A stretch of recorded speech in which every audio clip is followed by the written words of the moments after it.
Due agenti delle unità operative di pronto intervento feriti agli arti e dimessi dall'ospedale con prognosi di 25 e 15 giorni. È il bilancio dell'esecuzione di un trattamento sanitario obbligatorio di un 59enne chioggiotto che, alla vista del personale del 118, di polizia e carabinieri nonché della polizia locale, si era barricato in casa con un coltello di 40 centimetri rifiutandosi di uscire.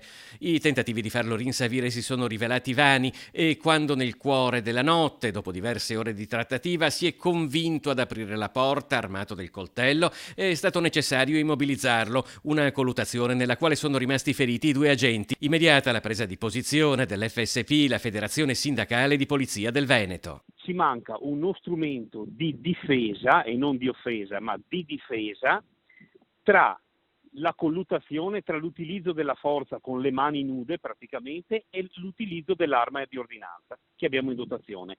Lo strumento intermedio, diciamo, sarebbe la pistola elettrica. Se solo la UOPI e anche i colleghi della Volante di Chioggia, che erano intervenuti per primi, l'avessero avuto, tutto questo non sarebbe successo.